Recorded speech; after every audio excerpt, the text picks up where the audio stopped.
Our first discussion deals with researchers' attitudes toward sharing code, findings from a survey and policy implementation. Our speaker will be Dr. Lauren Cadwallader. Lauren, are you there? Yes, hello. Hello, good morning. Good and morning. Where are you now? What city are you coming from? From Cambridge in the From UK. Cambridge in England. Okay, very good. The university, I actually attended a program there a few months ago, or a few years ago, actually. Are you very close to the university? Yes, yeah. Yeah, it's lovely, beautiful buildings. Fantastic, a fantastic academic and research center as well. Very good. Well, greetings to Cambridge. Lauren, I'm going to do a quick introduction about you, and then we can get started. Sure. Lauren is Open Research Manager at the Public Library of Science, the PLOS. She's a scholarly communications professional with experience in academia, libraries, and publishing, and strives to build relationships to drive forward the next stage in open research development in an organization that is committed to the principles of openness and transparency. While many funders and publishers encourage researchers to share data underlying publications, the same cannot be said for code, which is vital for transparency of all research. This is one of the topics she would like to discuss with us today. It is my great pleasure to introduce to our digital stage, Dr. Lauren Cadwallader. Lauren, the stage is yours. Thank you very much, David. Today, I'd like to talk to you about some work we've been doing on one of our journals around code sharing. But first of all, I'll just give a quick introduction to PLOS for those of you who aren't so familiar with the publisher. We're a non-profit open access publisher, and really we're mission driven, and in that we want to kind of push science forward in this openness and transparency. So we publish rigorous research. We have many kind of open science features to our different journals. For example, in 2014, we introduced the mandatory data sharing policy across all of our journals, and that's something that's been really successful. We publish 12 journals now, 5 of them were recently launched across the kind of life sciences domains, but also we have PLOS One, our mega journal that publishes a whole suite of different research disciplines. And the open science features on these journals differ depending on the community. So data sharing is across all journals, but things like protocol sharing or registered reports differ depending on the community and the community needs. Today's talk, I'm going to focus on one of our journals, PLOS Computational Biology. This is a journal that's been running for a number of years, since 2005, and is one of our really discipline-focused journals. Our 2 editors-in-chief, who are academics, gave us a really strong steer that they would like to see a stronger code sharing policy, because across the PLOS journals, it was just we encourage code sharing rather than mandate it like we do with data sharing. And so we had this great steer from them, which is really great if you're running a journal, to see that your academic editors are really keen to push the open science mission forward, because rather than you having to convince them that open science is a good thing, you know, they're telling you that they want these features. So that was a really nice thing to have and to work with. But of course, you know, we have to think about our kind of publishing business as a whole, and we need to make sure that even though we're non-profit, that, you know, we're financially sustainable. So we need to make sure that if we introduce something like a code sharing policy, it wouldn't be detrimental to the journal, that it's not just the editors-in-chief who really want this, but actually the whole community are willing to adopt a mandatory code sharing policy. So what we did is we first of all asked the question, well, how much code sharing is already happening at PLOS Computational Biology and within the discipline in general? So we knew anecdotally from our academic editors on our editorial board and from peer reviewers that already a lot of them were expecting code to be shared alongside publication with computational biology. And that's a really great place to start, because the people who are doing a lot of the day-to-day editorial work are already quite keen to see code being shared and asking for that. So authors are used to that kind of request. Coincidentally, in 2019, or rather 2020, a Canadian open science group called Neurolibre did some independent analysis on the published papers from PLOS Computational Biology that were published in 2019. And their analysis suggested that 41% of authors were already sharing their code with PLOS Computational Biology papers. So that was actually a really positive number that we saw, so this kind of anecdotal evidence is being backed up by some independent analysis. And so kind of subsequently to that, in 2001, a paper came out by, I think, Sergio, I'm not sure if I'm pronouncing that correctly, et al., who came up with a really similar figure for code-sharing at PLOS Computational Biology in 2019 of 42%. And if you compare that to the rates of code sharing that they found across all journals or all articles in PubMed Central, which is 2.75 million, the kind of the baseline rate of code sharing there was just under 4%. So within the kind of context of the wider scholarly landscape, we already see PLOS Computational Biology is doing really well with code sharing. And then finally, if we look at the kind of competitor journals in a really broad sense for PLOS Computational Biology, we saw that around 43% already had a mandatory code sharing policy. Now, they don't always seem to be that well enforced, but at least it's a policy type that authors are used to within this field. So introducing it at PLOS Computational Biology wouldn't be that radical. So we had a lot of really good evidence that code sharing would be well accepted on PLOS Computational Biology when we looked at the numbers. But actually, in PLOS, we have a really strong emphasis on kind of community building and being kind of community-led with our publishing endeavours. We're conscious of the fact that our publishing work is fueled by all the researchers who are working at the universities and institutes, and that they have different pressures or barriers depending on where they are in the world or their career stage or what discipline they're at. So we wanted to really make sure that this policy would work for those communities across the different spectrum of career, time zone, geography, etc. So what we decided to do in that case was run a survey to gather the ideas and the thoughts of our research community more broadly. And we set out with 4 different research hypotheses that we wanted to test with this survey.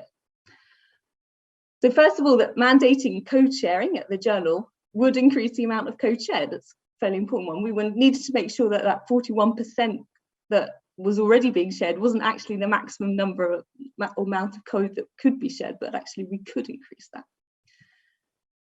We wanted to check that, or we thought that the majority of concerns around code sharing would be practical rather than kind of legal issues. And that's often what we see in data sharing. There have been numerous studies about the barriers people face when sharing data, and we thought that would be a similar situation with code sharing as well. And building off of that, we thought that very few papers would not be able to share code because of things like IP restrictions, so intellectual property issues, or other legal issues. And then finally, we have the hypothesis that if we introduced a mandatory code sharing policy, it would have no difference or a positive impact on researchers' likelihood to submit to the journal.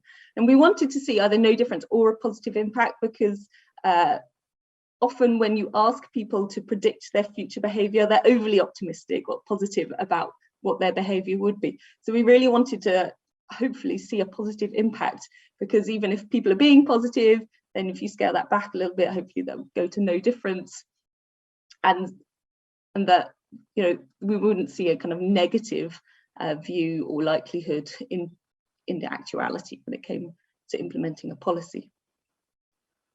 So we set about launching an online survey, which we wrote in conjunction with our research team at PLOS. We distributed it to previous authors of PLOS Computational Biology articles and other registered users who had shown interest within the discipline. It was open for 2 weeks, and we didn't offer any incentives to complete the survey. So on to some results. First of all, we had 214 completed responses, which is great. It's more than we expected, so we're really pleased with that return rate on our survey. And if we just take a moment to look at the demographics, what we found was that the majority of respondents kind of fell into the kind of early or maybe mid-career research kind of phase. So we actually asked them in the survey, how many papers have you published? We had ranges kind of 1 to 5, 5 to 20, 21 to 100. So we see very few senior researchers completing the survey, and mostly the kind of earlier career researchers, or what we're calling established career researchers. When we look at the disciplines that they come from, unsurprisingly, most of them identified as computational biologists, but we also see a really good representation from people in bioinformatics, biology and life sciences, as well as medicine and health sciences.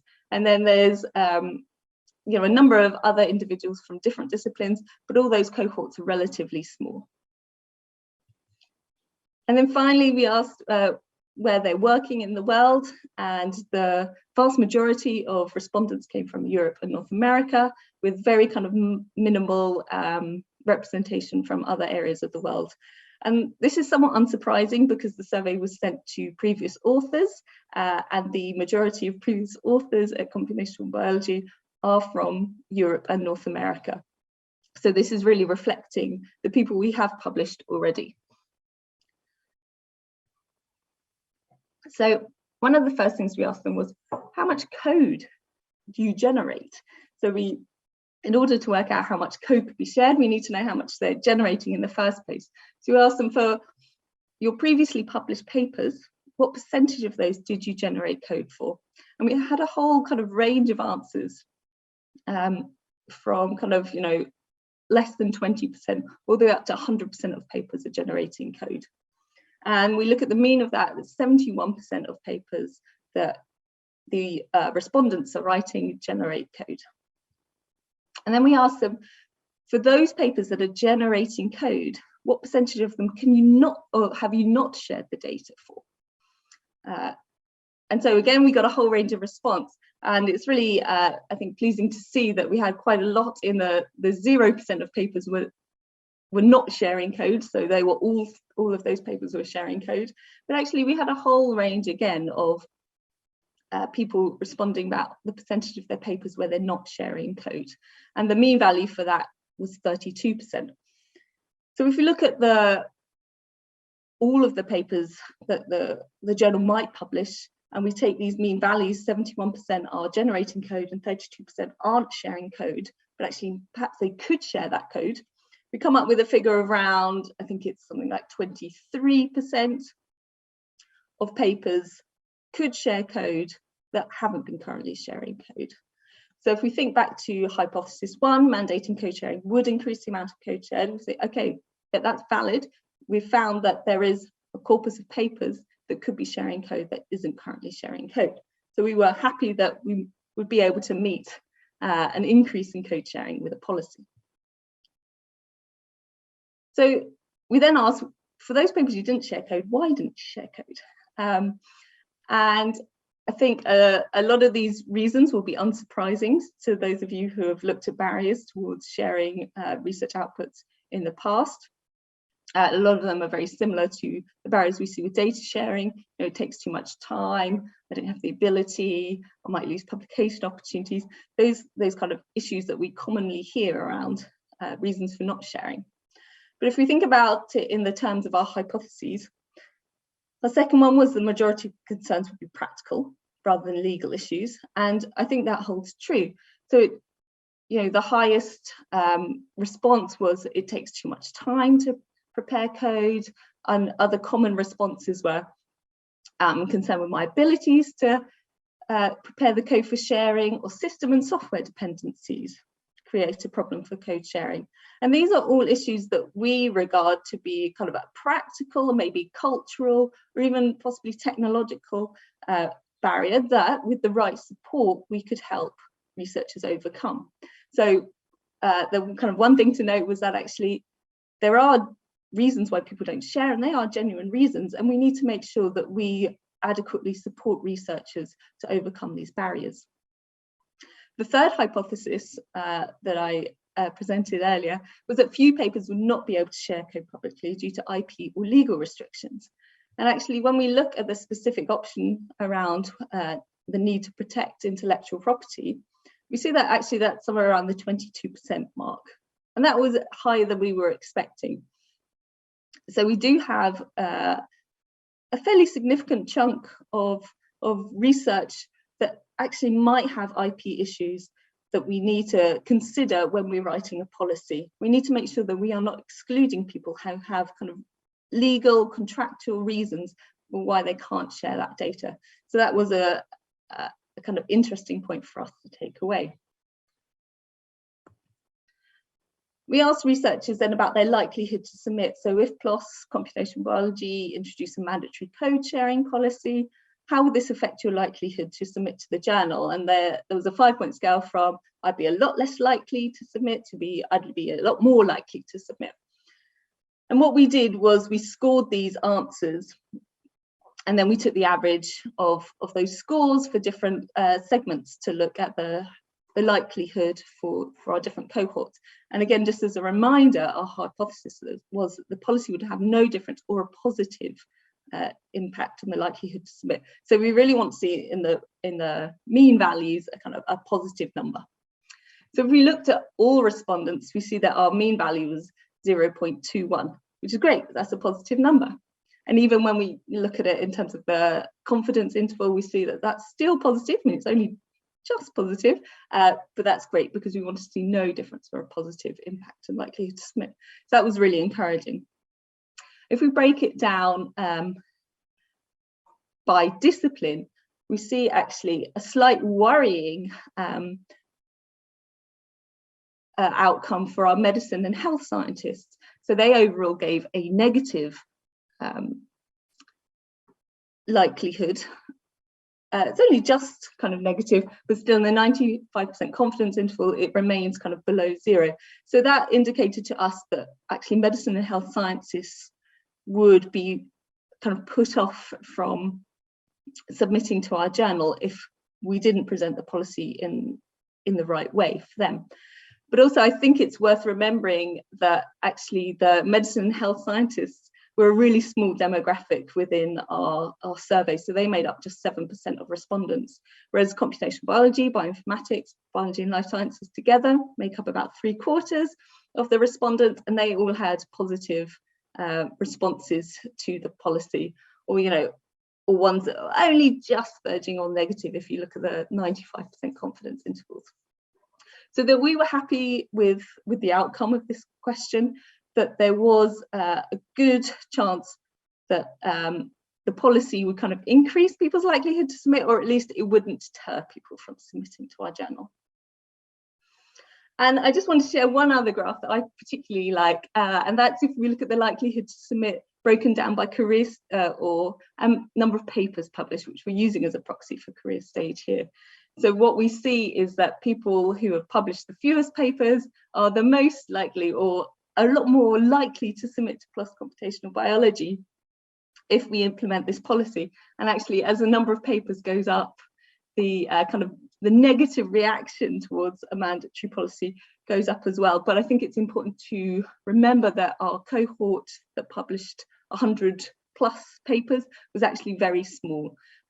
So we're not reading too much into the kind of the large blue bar here that says that they're a lot less likely to submit to the journal. So I think that's just a really nice illustration that we've seen in other research, that early career researchers are more likely to adopt open science practices. So the important findings from our survey: code sharing could potentially increase by up to 25% if we just said all code had to be shared. But actually there are IP concerns that should be addressed by the policy. There are concerns from medicine and health researchers that should also be addressed. And we need to make sure that we support researchers with the practical barriers that are presented when it comes to code sharing. So a little bit of detail on our policy, and I won't go into it massively. We decided to implement a policy, and it basically says code that supports your findings must be shared. And you must state the location of where that code is shared, in the data availability statement. And we will make exemptions for legal and ethical reasons. So we're addressing those IP concerns and the concerns of our medical and health researchers. A couple of points on implementation. The policy came into effect on the 30th of March last year, so we're almost a year into the policy. Code can remain private until publication, much like it can with our data policy. peer reviewers are encouraged but not required to look at the code. And we encourage best practices for code sharing. So on our kind of policy page on the website, there's lots of support around code sharing to really help with those practical barriers. So I'm going to present some preliminary results of how that code sharing policy has gone now. We're almost a year in. So what we did to look at the results was partner with DataSeer to use AI tools to analyze the code that's generated and sharing. And we really saw a benefit of using AI here, that we could do a kind of a big and quick analysis that would be repeatable across the years as we kind of continue with this policy. So the methodology that DataSeer is using is slightly different to the methodology that we, in the analyses that we based our initial assumptions on. So it's just an important point to note. So Neurolibre, who did that analysis I mentioned right at the beginning, found 41% of articles published in computational biology in 2019 share code, whereas the DataSeer analysis finds 53% of articles published in 2019 share code. So we've got a slightly higher baseline with DataSeer. But actually what I've done to analyze the policy is look at the published papers, but based on their submission date. So we want to know if when the policy came into effect, all the papers submitted after that date, whether there was a difference in code sharing or not. So has code sharing increased since the policy was introduced? Well, you can see here the last few years of data that there has been a natural progression in code sharing anyway between 2019 and 2020 of around 5%. That's what we see with our data sharing as well. When it comes to data sharing in repositories, we also find that goes up and up year on year. But actually, if we look at 2020 to 2021, there's a huge increase from 65% to 83%, whereas we might naturally expect that to go from 65 to maybe 70%. So that's great, we've got a big increase, but is it down to the policy? So if we break the 2021 data up, kind of pre-policy, January to March, so post-policy, April to December, we see that there is a big increase from 2020 to 2020, early 2021 anyway. It's bigger than we might expect. But actually the increase we see after the policy, again, is another big step up. So we're really pleased that our policy seems to have made quite a significant difference to the amount of code that's being shared. Some other observations from our preliminary results. We don't have any evidence of the policy changing the subdisciplines that are submitting to the journal. So we haven't deterred those medicine and health researchers away. And we don't see any change in the kind of geographic demographics submitting to the journal. So it's not presenting a barrier to researchers from any particular part of the world.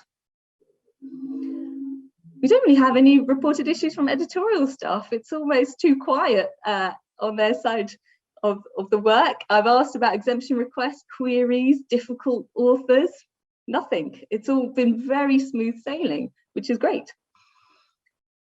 And then just to back up, the preliminary results seem to be agreeing with the findings from the survey.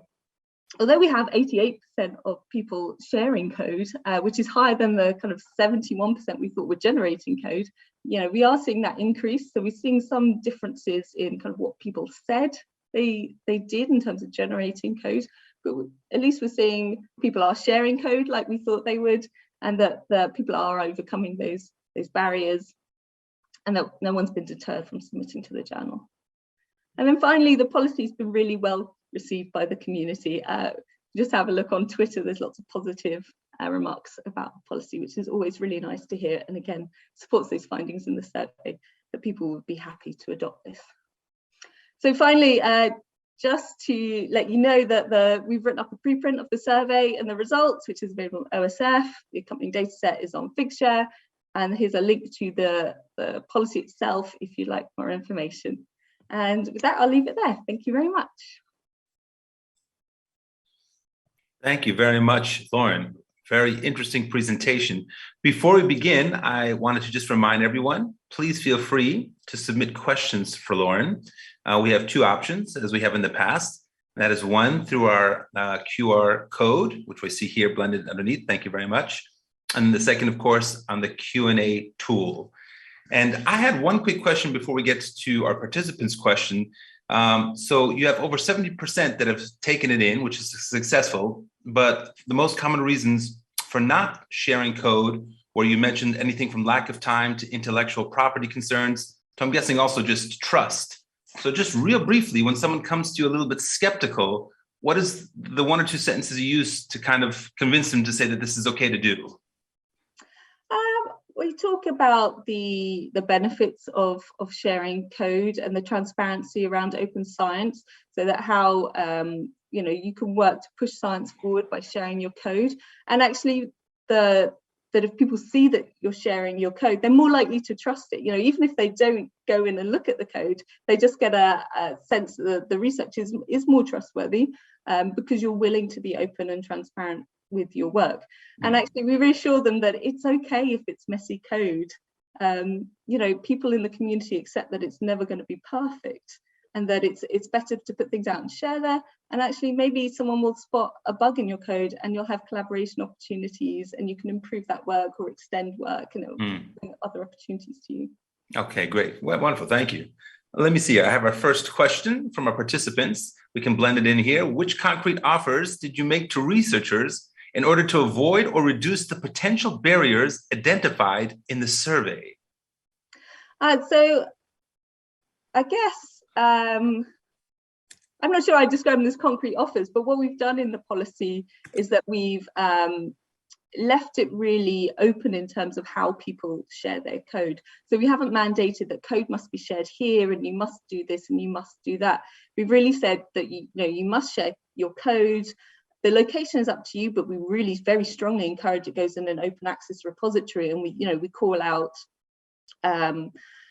mechanisms like Zenodo and the GitHub integration, so that you can easily push your code into a repository and get a DOI. But actually, we've left it fairly open as to what researchers do with that code and how they share it. We don't want them to put it on personal websites or anything like that. But we have allowed GitHub, which is not really an open access repository. So we've left the kind of details of how they share code up to the researcher to really make it flexible for them and to make it kind of work within their systems already. And then beyond that, we offer various bits of advice on our website. They can always contact our editorial staff for more assistance. And we've recently just completed some work, and the preprint came out last week, where we looked at kind of code sharing tools and whether they could offer a solution in terms of supporting code sharing. Actually, we found that there's not really enough consensus about how these tools could or would be used by researchers, or the benefits that they would bring to them as a reader or an author. So we've decided that for the meantime, we're going to stick with this policy approach, and rather than try and integrate our journal with specific code sharing tools. Good, thank you. Our next question here: for the increase in code sharing from 2020 to March 2021, how much was driven by COVID-19 research? Oh, that's a really interesting question, and one I don't know the answer to off the top of my head. I know we definitely have had an uptick in COVID papers coming to PLOS. I would have to go away and look up those numbers, which I'm willing to do. So if that person asks the question wants to find me in the Meet the Speaker session later, I'd be happy to discuss it. But I think it's important to know that during the kind of COVID pandemic, we had that strong data sharing mandate. I'm not necessarily sure if people were viewing code sharing in the same way, even though it was COVID related. So it would be interesting, I think, to delve into those kind of COVID-19 reasons a bit more and look at the code versus the data sharing, how that was affected. Sure, okay. Our next question just coming in here: how are the reactions of reviewers with the shared code policy? Do they feel now more obliged to look at the code, and is their labor therefore increasing? Interesting. Yeah, that is an interesting question. We haven't had any kind of negative feedback from our reviewers, certainly. And I know that we have a pool of reviewers, and there are some who are already looking at the code pre-policy. I don't think that the ones who weren't necessarily looking at the code now feel obliged to look at it. We've made it quite clear to our reviewers that the code is there. You're not expected to look at it. We just ask you to kind of make sure that there is a link and there is some code somewhere, but we're not expecting you to go through it. So I don't think it's necessarily increase their burden, but that is something after the kind of the end of the month when the policy zero, we'll be following up a bit more with our researchers, and we're planning on kind of writing a kind of final blog post on the end of year one results. So kind of keep an eye on the PLOS blog, and I'll make sure that's in there. About when do you think that'll be coming? Towards the end of the year, or? Hopefully towards the end of April, maybe May. Oh, so soon. Okay, fantastic, great. Good, thank you. The questions keep coming in here. The next question, did you use an internal classification to break down papers in disciplines? I noticed, asked the person here, I noticed different stakeholder often use different criteria. Yeah, so that's a kind of PLOS classification system that was used to break down the kind of subdisciplines within the kind of survey responses and with our journal submissions. So I'll be honest, I'm not sure what that's based on, what taxonomy that's based on, but it's we're at least internally consistent. Fair enough. Okay, good. All right, next question. Did you develop your policy consulting the top guidelines, or did you help to develop top guidelines? Yeah, so PLOS is kind of involved in with top guidelines, and we support the top guidelines. We around about the same time, actually, we were looking at kind of the top guidelines of PLOS Open Science in general, and we have a really good alignment with a lot of the top guidelines, and we go beyond in some open science practices, and in others we're with maybe not at the top of the top guidelines, depending on the journal and the practices. So we are really keen to make sure that PLOS's work is aligned with those kind of industry standards, such as top guidelines. We didn't specifically write the text of the policy whilst thinking about top, but it certainly was in our minds when we were working on the code sharing policy. Great. Okay. And we have time only for one last question. And of course, a reminder for anyone afterwards, we have our Meet the Speakers Corner at 3 o'clock, where you'll be able to meet Lauren and our other speakers and panelists for today. But real quick, the last question for this session. How about the questions behind these prosins? Have any analyzed, i.e., what kind of impact there would be to the other disciplines if PLOS would lose the medicine and health sciences due to the possible new guideline? This is linked also to the earlier COVID-19 question. Yeah, it's interesting. So we were really keen that we didn't suddenly disincentivize a specific group of researchers to move away from this journal, which is why we put in those kind of allowances around exemptions. I think, when I was interested that when I read the kind of free text results that came with our survey, that there were many mentions of kind of ethical reasons from that group. There were some. So we were really careful to look at the reasons why people were showing concerns. And actually, we also found that a lot of people were worried about things like intellectual property, but actually you still can share code and commercialize your research with code at the same time.